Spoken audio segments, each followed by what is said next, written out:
రామాయణం 70 వాల్మీకి ఆశ్రమానికి సీతాదేవి. అడవిలోని ఓ ప్రదేశంలో వాల్మీకి మహర్షి తన శిష్య బృందంతో కలిసి నివసిస్తూ ఉంటాడు. నారద మహర్షి సూచన మేరకు ఆయన రామాయణ రచనను పూర్తి చేస్తాడు. అడవిలో ఎటువైపు వెళ్లాలో తెలియక సీతాదేవి నానా కష్టాలు పడుతూ వాల్మీకి ఆశ్రమం దిశగా వెడుతుంది. తన ఆశ్రమం సమీపంలోకి వచ్చిన సీతాదేవిని వాల్మీకి మహర్షి చూస్తాడు.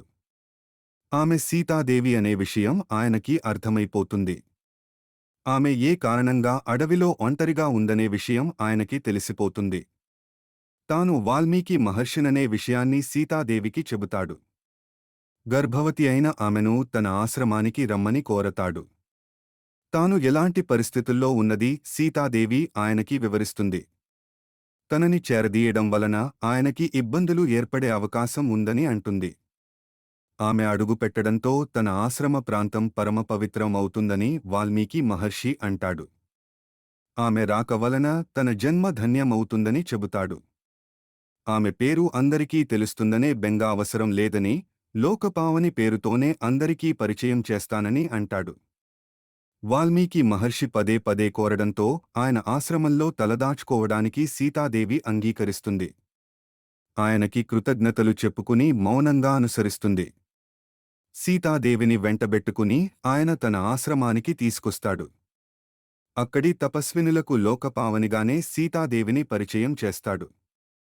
గర్భవతి అయిన ఆమెను భక్తి శ్రద్ధలతో సేవించమని వాళ్లకు చెబుతాడు. సీతాదేవి కోసమే ప్రత్యేకంగా ఒక ఆశ్రమాన్ని ఏర్పాటు చేయించి అందులో ఆమెను ఉంచుతాడు.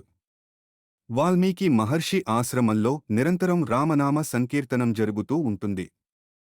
దాంతో సీతాదేవి తన కష్టాలను, బాధలను త్వరగా మరిచిపోగలుగుతుంది. ఆశ్రమ వాతావరణం, అక్కడి తాపసుల ఆత్మీయత, వాళ్లు చూపుతున్న ఆదరణ సీతాదేవికి మానసికపరమైన ప్రశాంతతను అందిస్తాయి.